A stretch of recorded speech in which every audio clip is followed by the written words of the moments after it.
Guys, welcome na sab sa ato ang mga storya nga daghan ka makatunan. So matag video upload nato sa mga storya do na kini mga nagpahipi nga mga dagkong lesson sa kinabuhi and with supporting verses sa Biblia atong ginapahaom ang atong mga sambingay.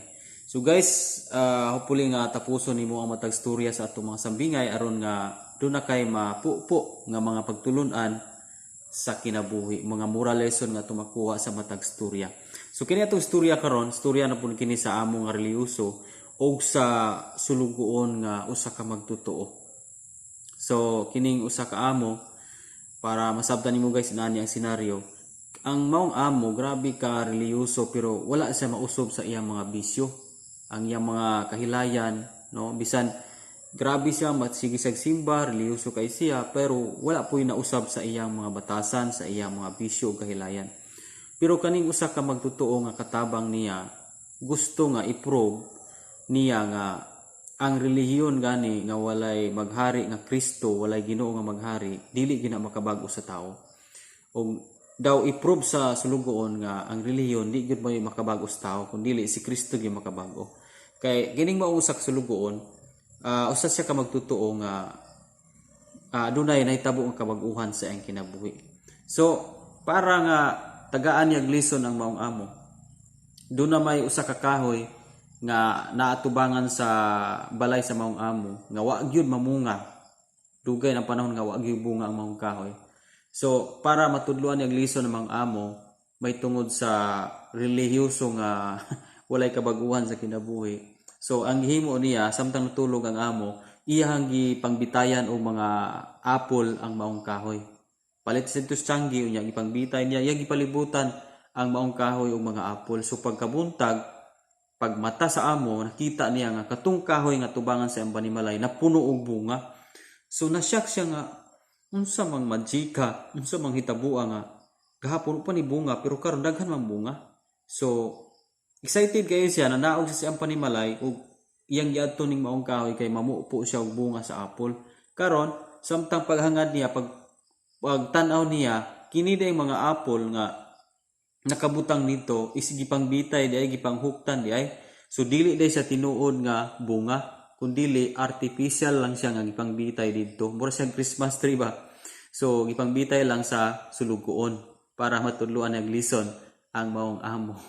So karon guys, nahitabo nga na ang sulugoon niadto sa maong tindugan sa maong amo o gisultian niya maong amo nga amo inana ang ato ang pagkareliyoso. Kung atong pagkareliyoso gani dili si Kristo ang maghari, dili gyud ta makabunga og tinuod nga bunga, kundi mga artificial na nga mga bunga, mga artificial nga mga pagpinuutan, artificial nga mga pagkamaayo. Pero ang kinabuhi ginato nga naay Kristo matud pa sa sulugoon, aduna gyud kini tinuod nga bunga og dili artificial. So guys, dili na ta kutob sa atong sambingay. Yes mo ni ang tinuod. Kung ato ganing kinabuhi, grabe ra ta kareliyoso, pero wala tay kabag-uhan nga nahitabos tong kinabuhi. No, buot pasabot niya na wala naghari si Kristo sa atong kinabuhi. Kay ang tao gani nga giharian ni Kristo aduna gyud kabag-uhan sa iyang kinabuhi. Pero kung kita dugay ng panahon atong sinimba pero walay nahitabo nga kabag-uhan, still nagyapon ta nagpabilin sa mga bisyo kahilayan, buot pasabot nga wala naghari si Kristo sa ato ang kinabuhi. Kay matud pa sa Biblia, dili gayud makabunga ang kahoy nga sakiton, dili gyud siya makabunga og mayong bunga. Okay? So ang ingon ni Jesus nga ang kahoy maila kini sa iyang bunga, no?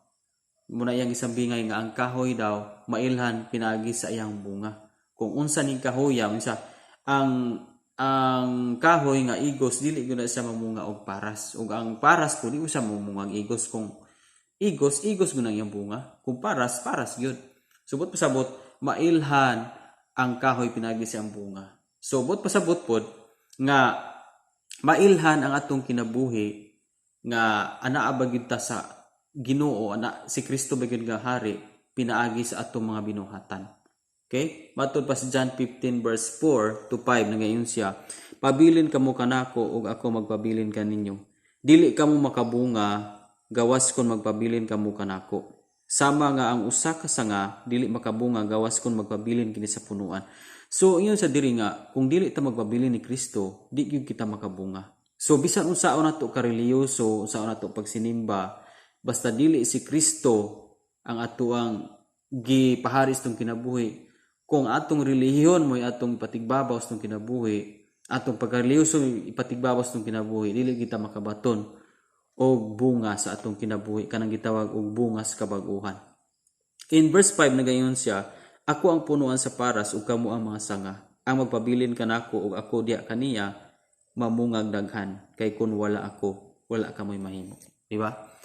Kung wala si Kristo sa atong kinabuhi sa diha, wala gyud tay mahimo. Bisa unsaon nato og paningkamot pagbag-o-bag-o sa atong kinabuhi, no? Pwede tang mubag-o, pwede tang manaad nga magbago na kuron, no? Dili na ko magbuhat niya ng mga butanga, pero kabantay ka ba nga kapila na nimo nagisaad, pila na nimo nagipamulong nga magbago na gyud ka. Pero pag abot sunod bulan, sunod semana, sunod tuig, nibalik ra gyapon ang mga buhat. Ngano man na? Tungod kay dili wala gyud tay mahimo kung wala si Kristo. Dunay gyud mga butang sa atong kinabuhi, mga buhat sa atong kinabuhi, mga huna-huna nga dili kaya natong usbon sa atong kaugalingon nga kaalam ug kahibalo. Ang bugtong lang makausob niya na mao si Ginoong Hesukristo. Muna nga sama sa maong sambingay nga ang maong kahoy nahimong artificial ang iyang bunga. No, dili gito yang bunga kun dili ipangbitay lang dog bunga nga mga apple. Pero wala dili ito iyahang bunga kun dili artificial lang. So sa atong kinabuhing Kristohanon usa mahitabo nga kung dili si Kristo ang ato ang gipaharis tong kinabuhi, kung atong relihiyon gani mo gipaharis tong kinabuhi, dili si Christ ang nagharis tong kinabuhi, mahitabo gyud nga atong mga binuhatan mga artificial lamang. Okay? Mga bunga sa ato ang pagpangalagad artificial, no? Dili tinuod, mga pagpakarong ingnon lamang ang mga bunga unyang mahitabo. Niyon siya ang pagtuo gani nga walay buhat patay, no? Faith without work is dead, di ba? Daghan kayo mga nagtuo sa Ginoo pero nahimong walay maayong resulta, walay maayong binuhatan nga nahitabo. Tungod kay dili si Christ ang naghari sa kinabuhi. Kun dili gipahari nila ang irang pagkareliyoso, no? Mas gituboy nila ang ilang religion instead nga si Jesus ang ituboy, ang relihiyon mo'y ginatuboy. So guys, nining maong sambingay puli nga doon natay pagtulunan nga nakuha nga only Jesus ang makabag-os tong kinabuhi. Without Christ, we can do nothing. Sama sa John 15 verse 5. Without Christ, we can do nothing. Wa gud tay mahimo. Munang diha sa Luke chapter 1 verse 37, for with God nothing shall be impossible.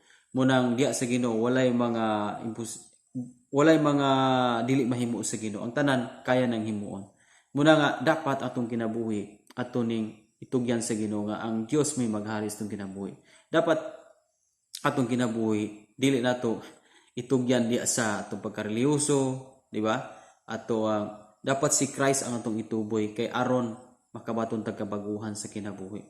No? Bisan unsaon atong panaad, bisan moabot man ang mga New Year's resolution, no, magbago na kurong tuiga, pero ingnon ti ka kung walay Christ sa imong kinabuhi, dili gyud ka makabaton og kabaguhan sa imong pagkinabuhi.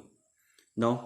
Muna nga kining maong sambingay dako kayo naglison ng impacts tong kinabuhi nga ang relihiyon ganing walay Kristo wala gyunay pagbag-o nga may tabo sa tao. Pero ang tao gani nga adunay gahari nga Kristo sa iyang kinabuhi, di gyud niya malikayan nga doon na dyo'y kabag-uhan nga may tabo sa unahan sa iyang kinabuhi.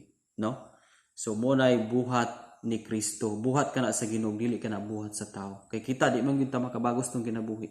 Bisa unsaon na itong bago-bago. Kanang manaad ta nga magbago na kupiki ka na, dili ka na tinuod. Kung wala si Christ nagharis tong kasing-kasing, bisa unsaon ni mo pamulong nga magbago ka, dili gyud na may tabo, mubalik ra gyud ang karaan nimong kinabuhi. So guys, dinala ta kutob sa ato ang sambingay, hopefully nga nakahatag kitag mga dagkong lessons sa kinabuhi. And be sure guys nga naka-subscribe ka sa atong channel para updated ka sa daghan pa natong mga sambingay. Glory to God. God bless.